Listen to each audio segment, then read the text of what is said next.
Besides, is it just a lack of resources, a lack of network? What do you think? I would say it's a handful of 2 things, and not to echo so much on what you said, Brian, but, Add, tear it absolutely, man. apart, whatever way you wanna do Yeah, it. no, you must have community, right? Whether that's Action Academy, which, by the way, shameless plug, I've heard a lot of great things about your community, man. I know Yeah, people you in your you I community. need to add you. So, yeah, I would love to be a part of it. I Yeah. love what you guys have going on, but imagine this, Brian. So let me give you a little bit of a story to answer your question. For me to get started in real estate, I had to go work for a developer for free, sweeping up the job site, carrying boxes, handyman for 1 year, free. Number two, and then 2 more years as a property manager and project manager to get all of the knowledge that I needed and the confidence that I needed. Because there's something that distinguishes successful entrepreneurs and unsuccessful entrepreneurs. The successful ones have something that I call trench level knowledge built from being in the trenches, from starting from zero. But what it takes to start from zero is extremely agonizing. And in the age of 15-second TikToks, 5-second reels, we don't really have the attention span to take 3 years to build trench level knowledge. You don't necessarily need to.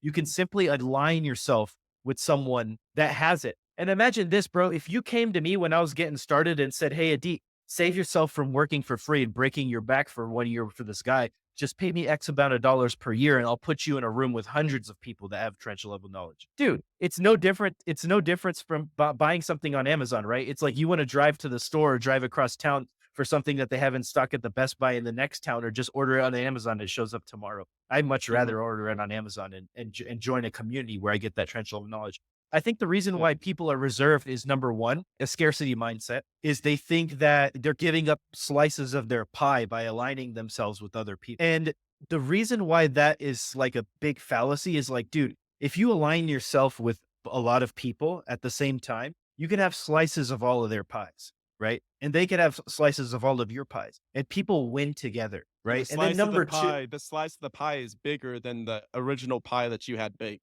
yeah, absolutely, man. Your pie is only so big, but imagine having 100 slices of 100 people's different pies. That's exact. You nailed it, Brian. And then number two is I think some people are just scared or intimidated to approach those kinds of people. Like, dude, what? Like me, man. Hey, this guy has. I think he had at the time 30 or 40 million dollars of assets, like 10, 12 projects going on at once, 50 door personal portfolio without investors. Like for me, somebody just got out of the Navy. My only best skill at the time was that I could be a handyman. To approach somebody like that and say, "Hey, what can I come do for you?" is intimidating. So, number one, going back to joining a community, that absolutely lowers the edge because those people are there. They already have the green light on their forehead saying, "Yes, I want to help. Yes, I want you to bring me value and I want to help you." But number two is identifying that every single person in the world has something to learn from every single other person in the world.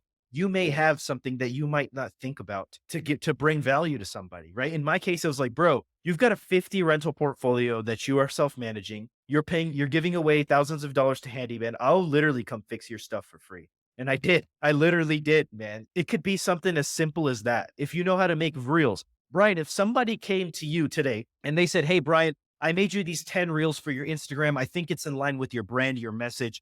Would you just tell me if you like them? If you like them, feel free to use them for free. If you don't like them, give me some feedback." Brian, you give them some feedback. "Hey, man, I don't really like this, that." Okay, here's 10 more, man. And expect 10 from me every month for your Instagram page. It's no charge, man. I just really love what you got going on. You think you would give Yeah. that person an hour of your time? I'll validate that. I just paid my guy that did that exact thing $2,000 today before this interview. So I pay him $2,000 a month. He clips up all the Action Academy reels and he puts them out. And he lived that exact way. He said he wasn't the same DM, which was, "Hey, can I do this for you? Can I do this for you? Can I help you with this? Can I help you with that?" He said, "Hey, I did this. I think this was something that you need. I did it. How do you like this?" Somebody just emailed me and said, "Hey, I see you're struggling to cross the podcast over 100,000 downloads per month. Here's how I would approach that." And they sent me like a whole spreadsheet. I was like, "Ooh, that's interesting." Now it's the thought really, and that's what I look for is that discretionary effort. And I love that, and I love that you said that. It's absolutely true. Yeah, absolutely, man. And I think that you have a similar story as well, where you had messaged someone to book them on an event, Yeah. but instead,